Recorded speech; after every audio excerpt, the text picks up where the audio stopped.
Hey guys, welcome back for a long time. So,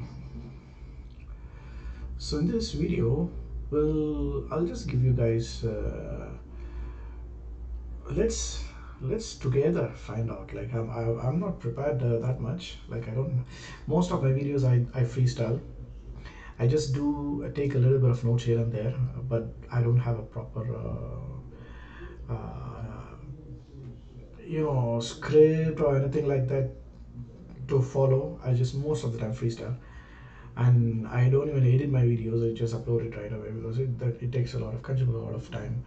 So I've been really searching a lot these days in the recent 1 or 2 months about the different DNA groups that entered India since the prehistoric times and all that.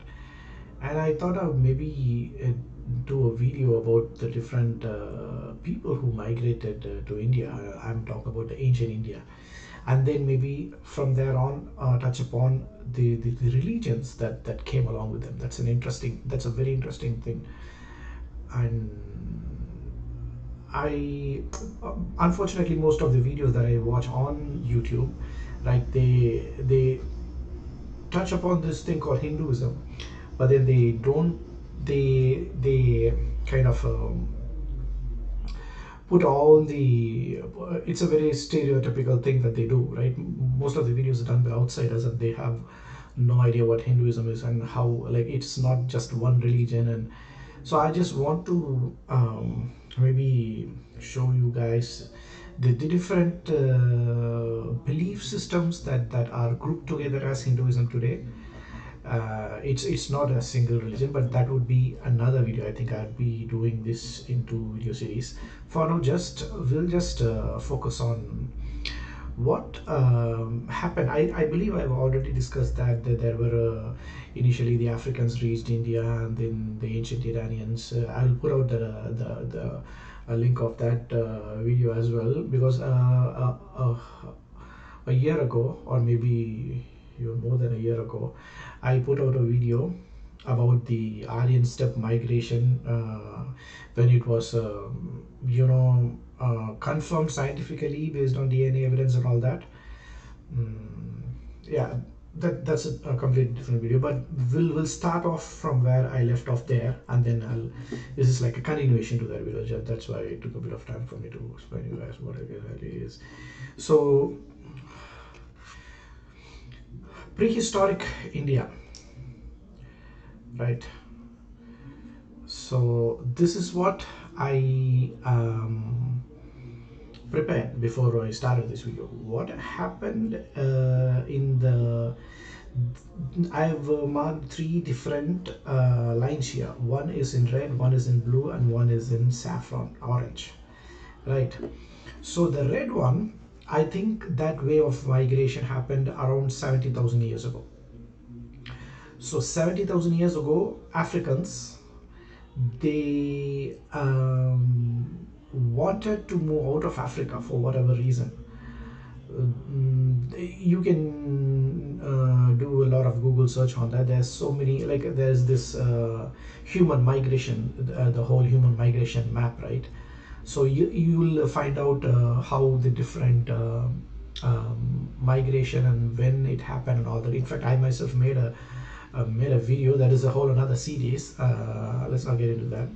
So this first supposedly the first wave of migration. See, whatever I'm discussing in this video, I'm just giving you my idea, my theory on what could have happened, except for a few fundamental scientific evidences that already back up that idea. So the red one here, maybe I'll use this highlighter to highlight it. So this one here, so this is the first wave of migration that happened around 70,000 years ago. And that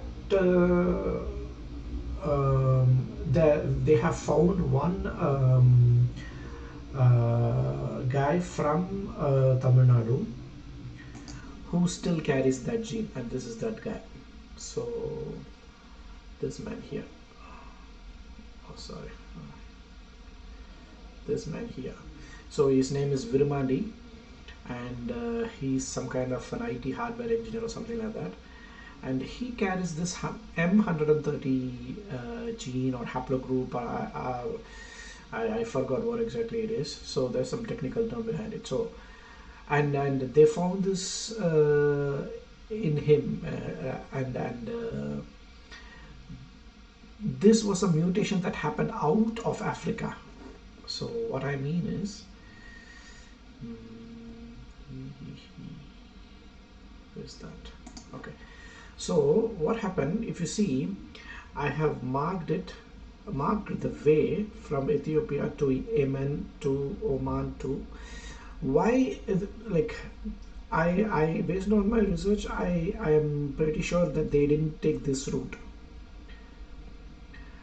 because there was this huge desert at that time. Even now we still have the desert, and from what I understand, the gap between these two earth masses, like land masses, right, it was just about 10 kilometer at that time because of I don't know, ice age or whatever reason.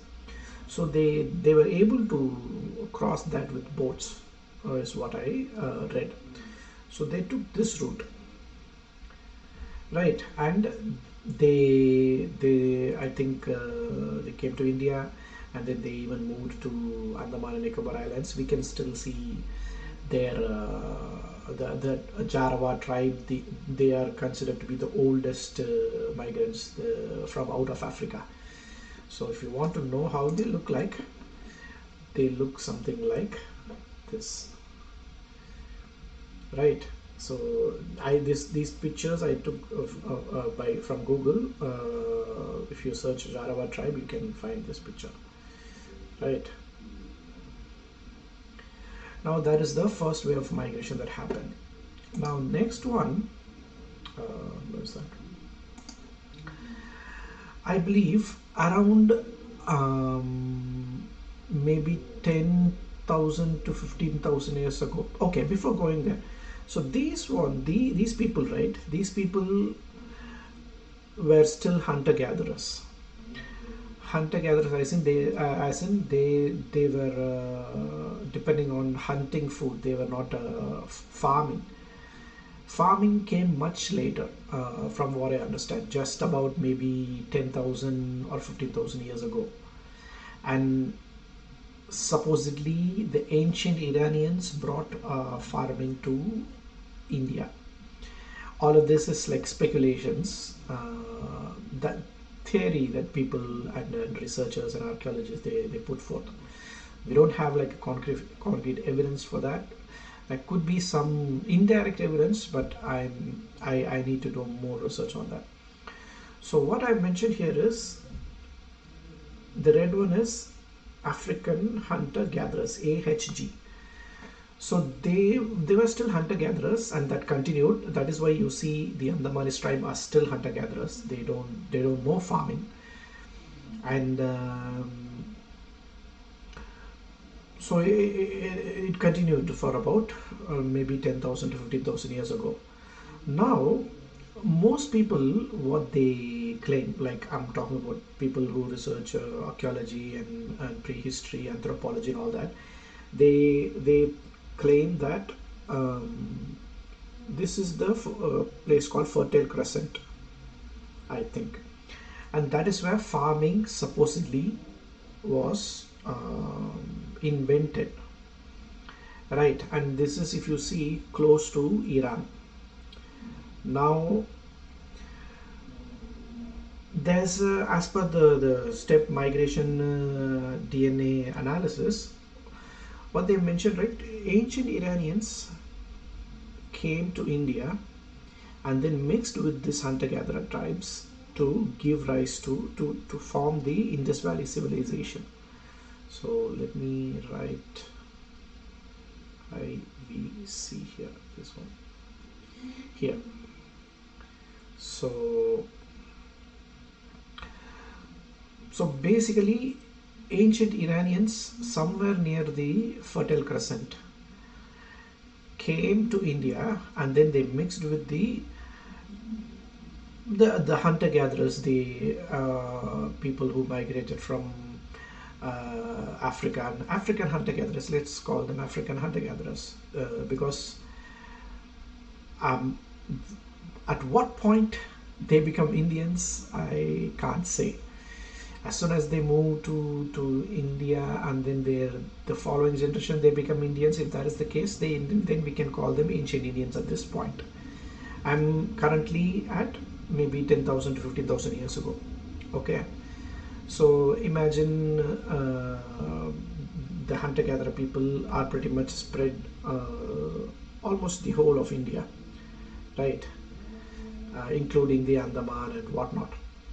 If you want to know how they would have looked like, they would have looked like this, as I already mentioned. They would have looked like this. If you want to know a current this thing of how they look like, Andamanese Jarawa.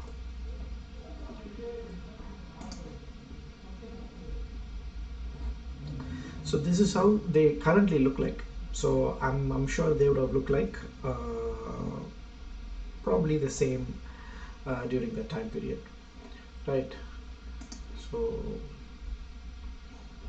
this is how they look like.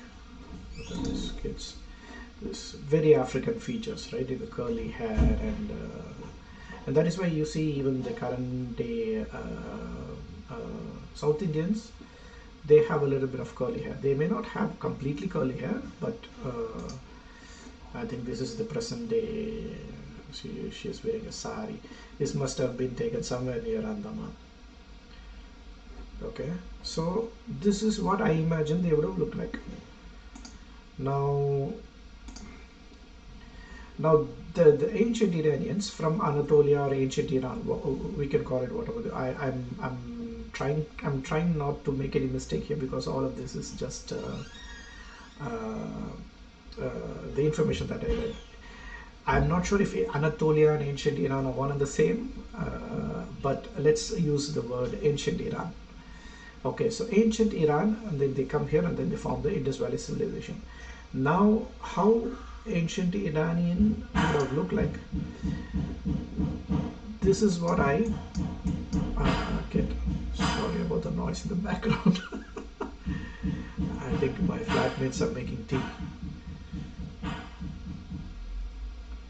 You know, they crush the ginger and the spices, cardamom and whatnot, and then they mix. They put it in the boiling water along with some tea leaves.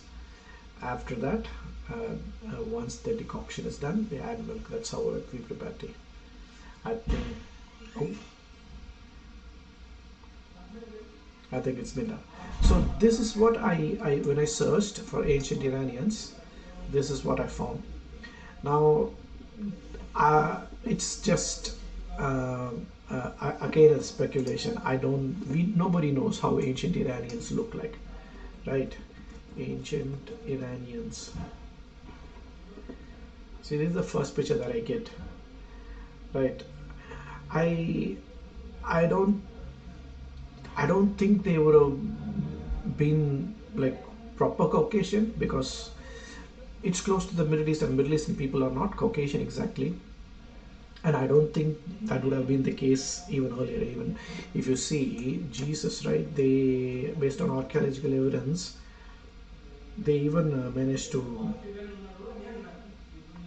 find out the real face of Jesus, right? And this is what they came up with, right? So just that this colonial imperialists and whatnot, they just used their own features to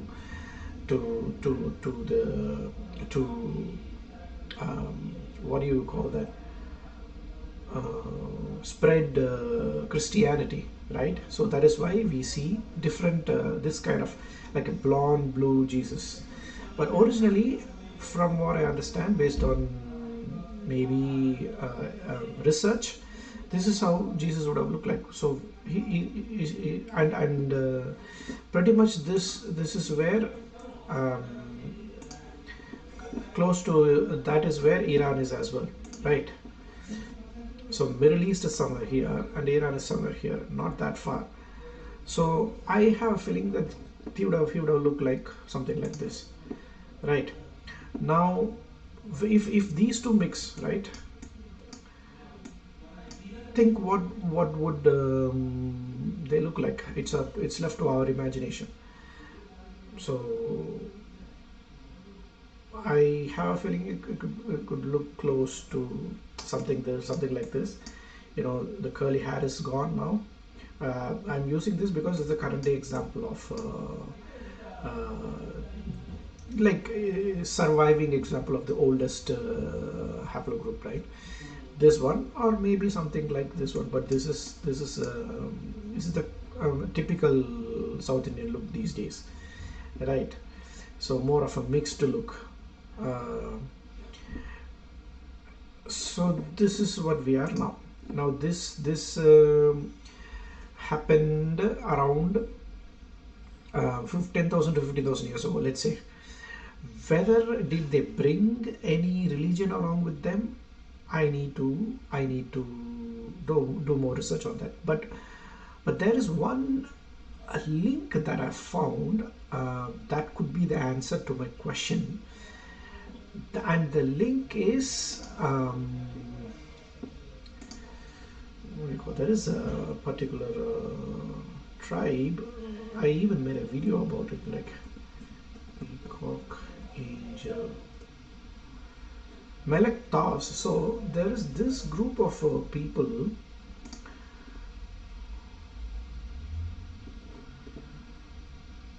Is Yazidi. So there are these Yazidis who also currently are present around the Anatolian region, and they worship some kind of peacock angel.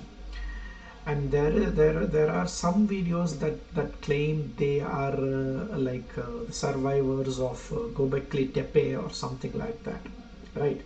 I don't know about that. I can't you know uh, tell you guys that they are actually from there, because we don't have any evidence to back up that theory. So that could be a link that I can do more research on. Why I think that is an interesting link is because we in Tamil Nadu, we worship a god called Muruga, and he rides a peacock, right? And there's been so many similarities between this Yazidi religion and the religion that we follow in Tamil Nadu. So either it could have been an import from the ancient Iranians. All of this is my theory. Okay, just don't take it as exact. What do you call it? Don't think that this is exactly what happened. I'm just telling you what could have happened. I'm just giving you links here and there so that anyone who watches this video, if they know more information about it, they can shed some light on this. So these ancient Iranians, first of all, nobody knows how they look like, and whether or not they had a religion, I'm not sure, because this is prehistory that we're talking about, like 10,000, 15,000 years ago, and they and them and these they mixed with these hunter gatherers, and then they created, they were like the mixed people were responsible for creating the Indus Valley civilization. And whether or not Indus Valley civilization had any religion, I'm not sure. But we have this link here that we will maybe use it in the future if needed. But for now, let's just remember that there is this group of people called Yazidi who are still there, and supposedly very ancient group of people, and they follow a religion that doesn't resemble any other religion in the present day region of Anatolia. And they are yeah, let's stop it at that. Now Then come the steppe pastoralist from Eastern Europe. So this, let's call them the Aryans or whatever, Eurasians, uh, whatever name that we can use them. So this is the part of the world that where they come from, right? And this region is called Sintashta, based on what I've noted down.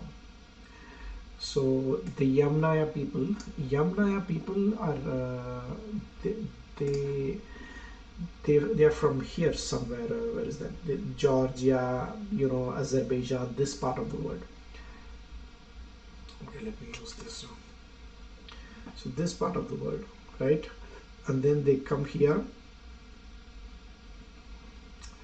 They come here.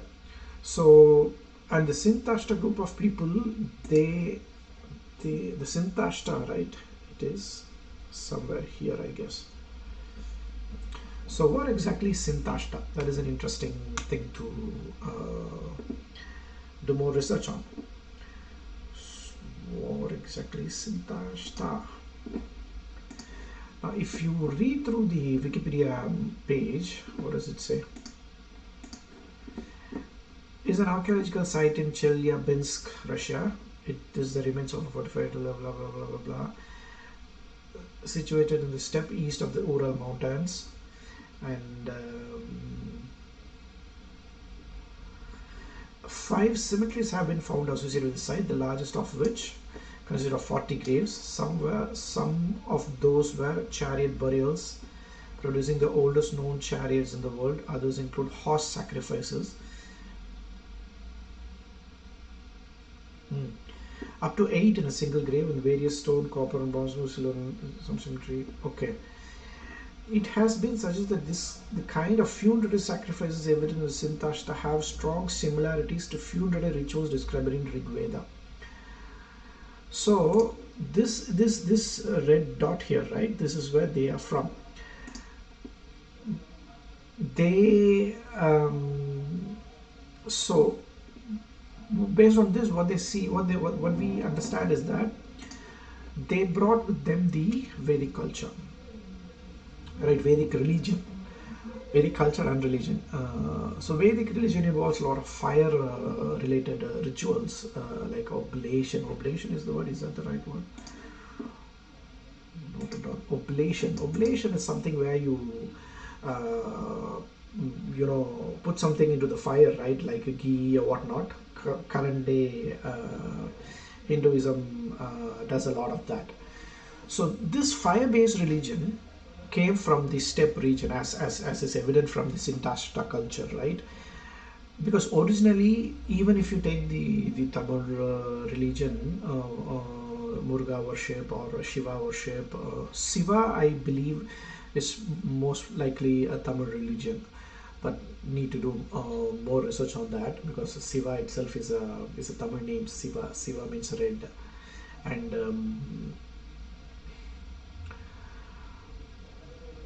what else? There's one other thing. The gods that these Vedic people brought with them are Indra, Agni, Varuna, so and so. So the Vedic Rig Veda, they don't mention anything like Shiva and Muruga or anything like that. And they were not mostly into idol worship either, is what I understand as of now, because you won't find that many temples as what do you call that, humongous and majestic as you find in Tamil Nadu. Most of these temple worship, right? I think after this migration, it was borrowed from the natives, South Indians, and then it was something like that. That is what I understand. So this they brought the Vedic religion from there. So after this, these are these three are the most important BC, before Christ, migrations that I'm interested in currently. We also obviously had Mughals, and then Britishers, and then, like, let's not get into that because there's enough history on that. But for this, we don't have that much material to go through.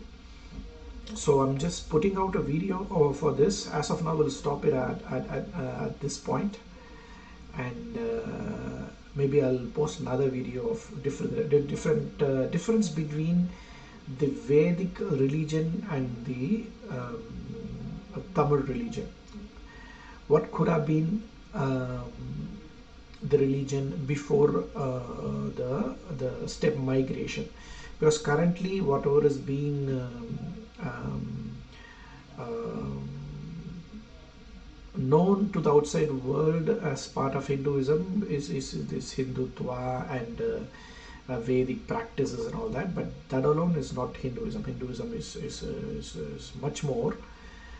But I'll post more videos on that because I don't want to take I don't want to drag this video a lot. Yeah. Thanks a lot, guys, for watching. Bye bye.